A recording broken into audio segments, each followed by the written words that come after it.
मेरे भाइयों, देखिए हम लोग ट्रिग्नोमेट्री में 1 क्लास कर चुके हैं। तो इस क्लास में हम लोग चैप्टर को स्टार्ट करेंगे 10th का। ठीक है, ये देखिए यही आपका बुक है। ठीक है, इसी बुक से हम लोगों को पढ़ना है पूरा ट्रिग्नोमेट्री, पूरा जो सारा सिलेबस है इसी बुक से हम लोगों को ख़त्म करना है। तो आज इसी बुक से बनाएंगे और कुछ होमवर्क भी देंगे आप लोगों के लिए। तो सबसे पहले हम लोग ठीक है रिवाइज कर लेते हैं कि हम लोगों ने पढ़ा क्या था। हम लोग उस दिन पढ़े थे कि ट्रिग्नोमेट्री क्या होता है, ट्रिग्नोमेट्री में क्या पढ़ना होता है, और इसमें से रेशियो के बारे में पढ़ना होता है। तो हमने रेशियो भी पढ़ा था, हमने रेशियो 6 रेशियो पढ़ा था। पहला पढ़ा था साइन, फिर पढ़ा था कॉस, फिर पढ़ा था टेन, फिर पढ़ा था कॉट, और पढ़ा था ठीक है सेक, और एक पढ़ा था कॉसेक।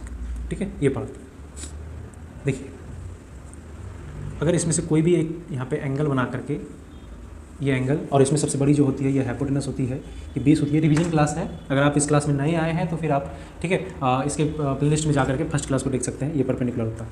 तो जो साइन बराबर होता है वो P/H होता है, जो कॉस बराबर होता है वो B/H होता है, जो टेन बराबर होता है वो P/B होता है, जो कॉट बराबर होता है वो B/P होता है, सेक बराबर होता है H/B, और कॉसेक बराबर होता है H/P। तो ये हम लोगों ने पढ़ा था और यही बहुत ही ज़्यादा इंपॉर्टेंट है। और हमने एक थ्योरम भी पढ़ा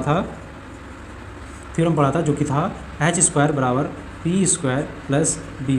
ये हमने थ्योरम पढ़ा था कि ये वाला साइड का स्क्वायर इक्वल टू अदर दो साइड के स्क्वायर का बराबर होता है। अब चलिए हम लोग चलते हैं क्वेश्चंस पे। ये रिवाइज हो गया, अब हम लोग चलते हैं क्वेश्चंस पे। इस स्लाइड पे देखिए हमने क्वेश्चंस लिख दिया है, लिखा हुआ है फर्स्ट नंबर क्वेश्चंस। अगर नहीं बनेगा, जितना हमने कॉन्सेप्ट पढ़ाया है उस कॉन्सेप्ट पे नहीं बनेगा तब हमको बताइएगा आप। ठीक है, आप सिर्फ ध्यान से सुनिए और समझिए क्या लिखा है। इन ट्रायंगल ठीक है ABC right angle at B। ठीक है, हम लोगों ने बोला था कि जब भी कोई ट्रायंगल की बात होगी वो राइट एंगल ट्रायंगल की बात होगी, दूसरे ट्रायंगल की बात ही नहीं होती है। तो पहले राइट एंगल ट्रायंगल दे दिया है, कहाँ पे है, B पे। AB = 24, BC = 7, determine the sine A cos A sine C cos C। तो देखिए कोई भी चीज़, कोई भी ट्रिग्नोमेट्रिक रेशियो निकालने के लिए हमको P चाहिए, B चाहिए और H चाहिए। इसका मतलब है हमको हाइपोटेनस चाहिए, परपेंडिकुलर चाहिए और बेस चाहिए। तो इसमें दिया क्या क्या है ये पहले हम लोग देखते हैं। ट्रायंगल, तो यहाँ से हम लोग बनाते हैं एक राइट एंगल ट्रायंगल। ये है हमारा राइट एंगल ट्रायंगल यहाँ पे, जो कि B पर है राइट एंगल ट्रायंगल। और AB ये मान लेते हैं, ये A है, ये B है, तो ये है 24 सेंटीमीटर, और BC है ये 7 सेंटीमीटर। तो ये H निकालना है कि क्या होगा, देख लीजिए यहाँ से पहले हमको निकालना है फ्रॉम, यहाँ पे पाइथागोरस थ्योरम लगाएंगे क्योंकि हमको एक साइड नहीं दिया हुआ है। तो हम यहाँ पे थ्योरम लगाते हैं। थ्योरम होता है H² = P² प्लस B²। तो H² ही निकालना है, P² हमारा 24 दिया है, तो 24 का स्क्वायर प्लस B हमारा 7 दिया है, तो ये 7 का स्क्वायर। अब देखिए यहाँ पे H² बराबर हमारा निकल जाएगा ये 5, 7, 6, और ये निकल जाएगा 49। तो यहाँ पे H² = यहाँ पे निकल जाएगा ठीक है 6 to 5, और जब H बराबर निकालेंगे तो ये √6 to 5 हो जाएगा, जो कि हो जाएगा हमारा 25। तो H बराबर हमारा आ गया 25। अब हमको यहाँ पे देखिए H बराबर हमारा जो हो गया है वो 25 है, यानी कि हाइपोटेनस बराबर कितना हो गया 25। अब देखिए कोई भी चीज़ हमको कोई भी रेशियो निकालने के लिए दे, चाहे वो साइन हो, चाहे वो कॉस हो, चाहे वो टेन हो, उसमें हमको तीन ही चीज़ की जरूरत होती है, हाइपोटेनस की, परपेंडिकुलर की और बेस की, जो कि हमारे पास है। अब देखिए क्वेश्चंस में क्या दिया गया है, साइन A निकालना है और कॉस A निकालना है। इसका मतलब थोड़ा सा यहाँ पे समझिए, यहीं पे निकाल देते हैं। देखिए क्या है कि साइन ए का मतलब होता है एंगल जो लिया गया है ये A लिया गया है। अब एंगल के हिसाब से परपेंडिकुलर और बेस चेंज होता है, यहाँ पे आप लोगों को समझने का जरूरत है भाइयों। ठीक है ना, यहाँ पे आप लोग समझिए, ठीक है, अच्छे से ध्यान समझिए, हम 2-3 बार समझाएंगे आपको। देखिए साइन A यहाँ पे देखिए दिया गया है साइन A। अगर ये एंगल नहीं दे रहा है, दिया हुआ है, तो ये यहाँ से हमेशा लेता है इस एंगल से ये P होता है, ये B होता है, ये H होता है। अब साइन A ले रहा है, तो आप क्या करेंगे, एक छोटा सा काम करेंगे पहचानने के लिए कौन सा हमारा P होगा, कौन सा हमारा B होगा। इसी में गलती होता है बहुत लोगों का। आप यहाँ से एक लाइन खींचेंगे, जो एंगल दिया है वहाँ से एक लाइन खींचेंगे, इसका मतलब ये वाला हो जाएगा आपका P। और जब ये और H हमेशा फिक्स्ड रहता है, ये हो गया P, तो ये हो जाएगा B। अभी आप थोड़ी देर के लिए बस ये समझ लीजिए, P है, ये B है और ये H है। अब साइन बराबर होता है P/H होता है, तो P का मान हमारा है, P का मान है 7 और H का मान है 25। तो ये हमारा आंसर आ गया। अब दूसरा है कॉस A। तो कॉस A देखिए, ये भी एंगल अभी कहाँ पे है, A पे ही है, मतलब ये P और ये B और ये H ही रहेगा। तो यहाँ पे देखिए कॉस बराबर होता है B/H। तो B का मान कितना है, B का मान है 24 और H का मान कितना है, तो ये है 25। तो ये भी हमारा आंसर आ चुका है। अब देखिए यहाँ पे नीचे का जो दूसरा नंबर दिया है साइन C और कॉस C, इसको थोड़ा सा समझिए। ये साइन C जो दिया गया, ये 1 नंबर का, ये 2 नंबर का और ये 3 नंबर का। ठीक है, यहाँ पे दिया गया था साइन C। अब साइन C का मतलब समझिए, अब ये P भी यहाँ पे नहीं है, ठीक है, इसको भूल जाइए। अब लेते हैं हम एंगल सी, अच्छा ये बी नहीं ये सी है, ठीक है, इसको सी कर देते हैं। अब जो है एंगल कौन सा है, सी, ये एंगल की बात हो रही है। तो यहाँ से ये एंगल है, तो यहाँ से एक लाइन खींचेंगे, मतलब ये पी हो गया, ये बी हो गया और ये एच हो गया। इस तरह से आप छोटा सा काम कर लेंगे, ठीक है। अब देखिए ये हो गया हमारा पी, ये हो गया बी, ये हो गया एच। बोल रहा है साइन सी का मान निकालने के लिए, तो साइन के लिए, साइन सी के लिए पी ये है, एच ये है, तो ये हो जाएगा टी पी बटे एच, यानी कि 24/25। उसके बाद 4 नंबर एक और क्वेश्चन है जो कि दिया गया है, जो कि निकालने के लिए बोल रहा है कॉस सी, कॉस सी। तो कॉस सी का मान होता है बी बटे एच, यानी कि बी बराबर कितना है साइन 7 और एच बराबर है 25। तो ये आ गया, तो ये इसका आंसर आ गया। क्वेश्चन नंबर 2 क्या है, ठीक है। इसी तरह से धीरे धीरे बनाते जाइए, विश्वास रखिए सिलेबस कंप्लीट होगा, पूरा कंप्लीट होगा और पूरी अच्छी तरह से समझ में आएगा हर एक चीज़। देखिए यहाँ पे लिखा है, ठीक है, इन फिगर, यहाँ पे देखिए फिगर दिया गया, फिगर ये है। तो in figure find tan p minus cot r, क्या बोल रहा है, सिर्फ आप tan p और कॉट r को बताइए कि कितना होगा tan p और कॉट r का वैल्यू। तो देखिए यहाँ भी वही है कि यहाँ पे 2 साइड दे दिया है, एक साइड नहीं दिया है। अब देखिए ये सबसे बड़ी साइड है, तो ये हमारा h होगा, ये p होगा और ये क्या होगा, b होगा, ये r के हिसाब से, ठीक है। अब देखिए यहाँ पे हमको निकालना है ये b, तो b निकालने के लिए यहाँ पे लिखते हैं फ्रॉम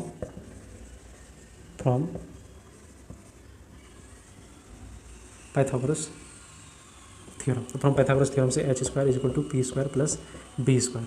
इसका मतलब है h स्क्वायर का मान देखिए, अब की बार h का दे दिया है 13, तो 13 का स्क्वायर करेंगे इज इक्वल टू पी का स्क्वायर दे दिया है 12 का स्क्वायर, तो 12 का स्क्वायर करेंगे प्लस बी का स्क्वायर नहीं दिया है, ये 13 है, ठीक है। बी का स्क्वायर नहीं दिया, यही बी निकालना है। 13 का होता है स्क्वायर करने पे 169, ठीक है। 12 का होता है 144 प्लस होता है बी का स्क्वायर, और जब ये बी का स्क्वायर आप निकालेंगे तो ये 144 इधर माइनस हो जाएगा, तो 169 माइनस 144 इक्वल टू हो जाएगा बी का स्क्वायर। तो ये आई थिंक आ जाएगा आपका 25, तो बी बराबर करते हैं तो √25, देन यहाँ से 5 आपका आ जाएगा बी इक्वल टू। अब ये बी बराबर कितना आ गया, 25 आ गया, यानी कि यहाँ पे जो है आपका है 5 आ गया। इसका मतलब है ये क्या है 5 है, यानी 5, 12 एंड 13, ये आपका तीनों भुजा निकल गया है। तो आपको जो निकालने के लिए आप बोल रहा है वो आप निकाल सकते हैं। देखिए हमको बोल रहा है tan p and cot r, यहाँ पे दिया गया था find tan p minus cot r। तो tan p यानी कि एंगल लेने के लिए कौन सा बोल रहा है, p, ये वाला। तो यहाँ से एक लाइन खींचेंगे, ये तो हमारा h ही रहेगा, ये हमारा हो जाएगा p, ये हो जाएगा p और ये हो जाएगा हमारा एंगल b। अब देखिए tan p बोल रहा है, tan का होता है p बटे b, ठीक है, माइनस कॉट का होता है b बटे p, लेकिन यहाँ पे r है तो r के हिसाब से देखेंगे क्या होता है, ये होता है b बटे p। अब यहाँ पे देखिए कि यहाँ पे है p बटे b, तो p के हिसाब से हमने लिया, तो ये p है, ये b है, तो p बटे b होता है, p बटे b होता है, यानी 5/12 होगा, ये होगा 5/12 माइनस। अब यहाँ पे r के हिसाब से बोल रहा है, तो r के हिसाब से हमारा ये वाला हो जाएगा, तो ये अब की बार हो गया p और ये हो गया हमारा b, तो ये होता है b बटे p उल्टा। तो देखिए b बटे p, ये हमारा p है, ये b है, तो b 5/, ये भी हो जाएगा 5/12, तो यहाँ पे आ जाएगा 5/12 जो कि कैंसिल होकर क्या हो जाएगा 0 हो जाएगा। यही इसका 2 नंबर का क्या आंसर है, 0। आई होप ये क्वेश्चन आपको समझ में आया होगा। एक और क्वेश्चन देते हैं तो फिर आपको अच्छे से समझ में आएगा। देखिए भाइयों नेक्स्ट क्वेश्चन जो आप लोगों का दिया गया है वो दिया गया है 3rd नंबर, और ये भी बहुत ही ईजी क्वेश्चन है, ठीक है। आप समझिए मेरे साथ, यहाँ लिखा है if sine a equal to 3/4 calculate cos a and tan a। कुछ भी निकालने के लिए दे दे, हमको क्या चाहिए, हमको तो h चाहिए, यानी हाइपोटेनस चाहिए, परपेंडिकुलर चाहिए और बेस चाहिए, ये 3 हम लोग निकाल दिए, मतलब हो गया काम खत्म। अब देखिए यहाँ पे दिया हुआ है, थोड़ा सा समझिए, यहाँ पे हमको दिया गया है साइन a इक्वल टू दिया गया है 3/4। तो यहाँ पे आप देखेंगे कि यहाँ पे हेयर p इक्वल टू 3 दिया है, h इक्वल टू 4 दिया है, b इक्वल टू नहीं दिया है कुछ। मतलब आप एक ट्रायंगल बना लीजिए, यहाँ पे इस ट्रायंगल में आप देखेंगे तो a के हिसाब से चलना है हमको, ठीक है। यहाँ पे साइन a, तो इसको आप 90 डिग्री, इसको आप b मान लीजिए, इसको c मान लीजिए, इसको a मान लीजिए, और इस एंगल से आपको यहाँ पे 3 दिया है, ये p हो जाएगा यहाँ से, और ये 4 दिया है, ये वाला नहीं दिया है। तो आप कैसे निकालेंगे, हम लोग निकालेंगे फ्रॉम पाइथागोरस थ्योरम। क्या, तो h square is equal to p square plus b square, ठीक है। तो h स्क्वायर बराबर हो जाएगा, h स्क्वायर का मान, h स्क्वायर कितना दिया है, h दिया है 4, यानी कि 4 का स्क्वायर। और देखिए हम बहुत धीरे धीरे पढ़ा रहे हैं, बहुत अच्छे से समझा रहे हैं, आपको समझ में भी आ रहा होगा। आपको क्या करना है, इस यूट्यूब चैनल को सब्सक्राइब कर लेना है और भी दूसरे लोगों को ऐड करना है इसमें, ठीक है। दूसरे को भी बताना है इस यूट्यूब चैनल के बारे में, लिंक शेयर कर देना है, बता देना है, दिखा देना है, ठीक है। इस तरह से यही काम है आपका, ठीक है ना। थोड़ा सा आप सपोर्ट कीजिए, ठीक है।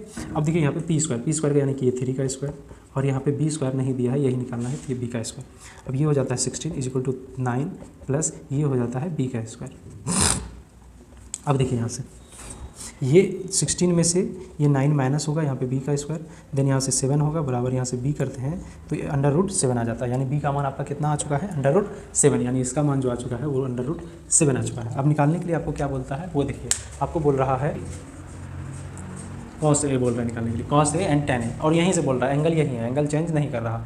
तो cos का होता है b/h, तो b आप देख लीजिए क्या है, ये b है, क्योंकि यहाँ से अभी हम तुरंत इसको p, इसको h, इसको b माने हैं, तो यहाँ पे b जो हो जाएगा ये हो जाएगा √7 और h जो हो जाएगा ये हो जाएगा 4, तो ये आपका 1 नंबर बन गया। दूसरा है tan a, तो tan a बराबर क्या दिया, tan a बराबर होता है p/b, p/b का मतलब p है तो आपका 3 और b जो है आपका है √7, तो ये आपका आंसर आ गया। ठीक, इसी तरह से आप इसको समझने के लिए बना सकते हैं। आप इस यूट्यूब चैनल को सब्सक्राइब कर लीजिए अगर अच्छा लगा है तो।